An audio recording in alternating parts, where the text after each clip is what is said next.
আমার চ্যানেলে তোমাদের সকলকে স্বাগত। আজ আমরা মাধ্যমিক 2026 এবিটিএ টেস্ট পেপার থেকে ইতিহাসের 670 নম্বর পেজে যে সেটটি রয়েছে সেটাই আলোচনা করব।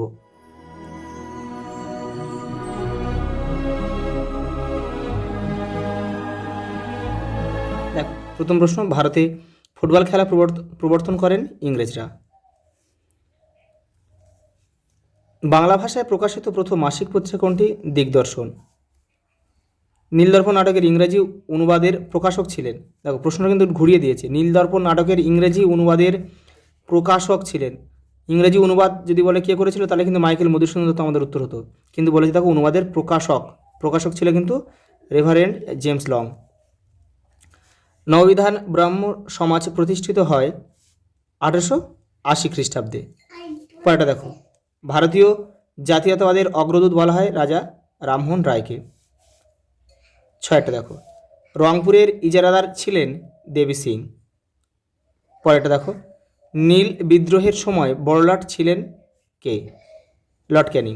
দেখো, নীল বিদ্রোহের সময়কাল ছিল 1859 থেকে 60। তাহলে ওই সময় দেখো কে বড়লাট ছিল?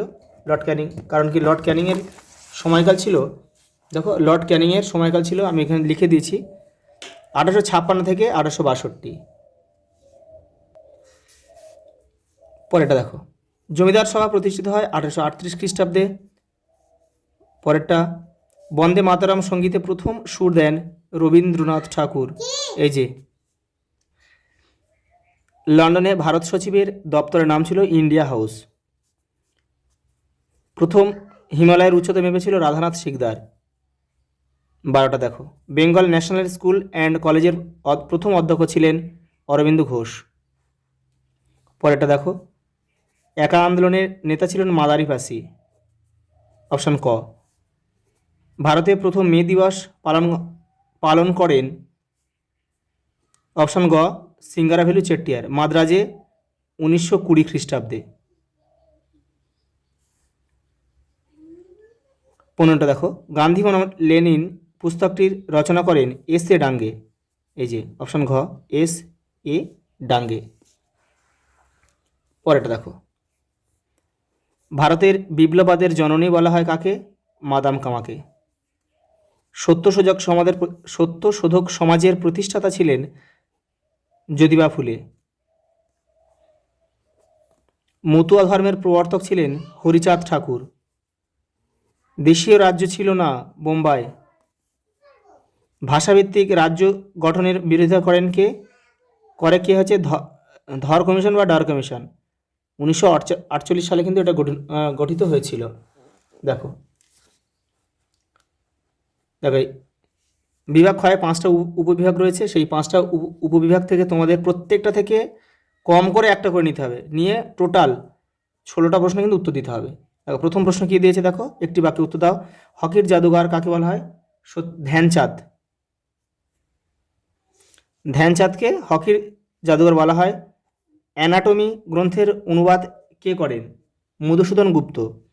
কত খ্রিস্টাব্দে বারদৌলি সত্যাগ্রহ হয়েছিল? 1928 খ্রিস্টাব্দে। ভারতীয় অস্থায়ী স্বাধীন সরকারের প্রথম রাষ্ট্রপতি কে হন?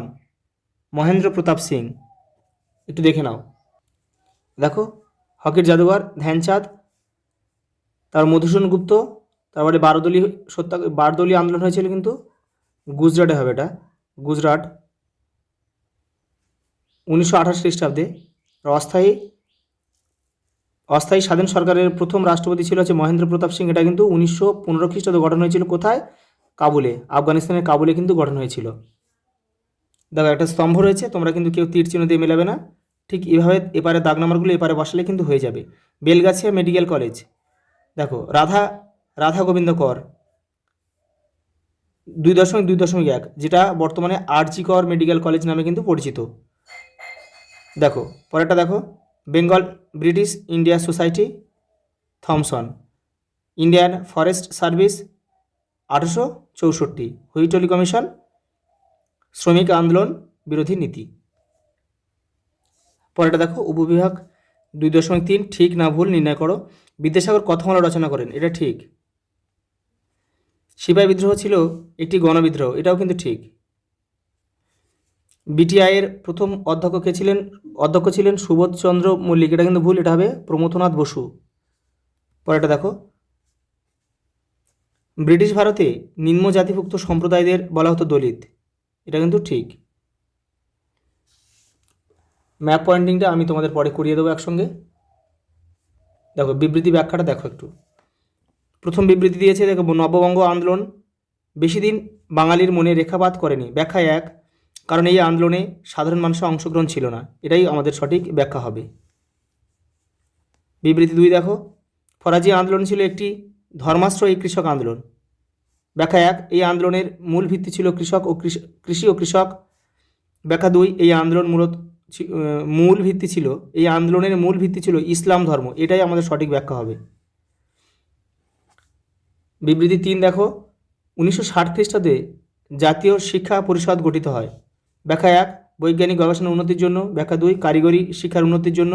ব্যাখ্যা 3, জাতীয় শিক্ষা প্রদানের জন্য। এইটাই কিন্তু আমাদের সঠিক ব্যাখ্যা হবে, জাতীয় শিক্ষা প্রদানের জন্য। কেউ যদি কারিগরি শিক্ষার উন্নতির জন্য, সেটাও কিন্তু হবে, কারণ কারিগরি শিক্ষাও কিন্তু এর উদ্দেশ্য ছিল। 1906 খ্রিস্টাব্দে জাতীয় শিক্ষা পরিষদের উদ্দেশ্য ছিল।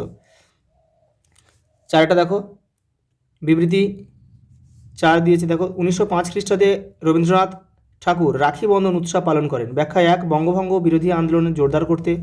ব্যাখ্যা 2, বাংলার নারী সমাজকে জাগ্রত করার জন্য।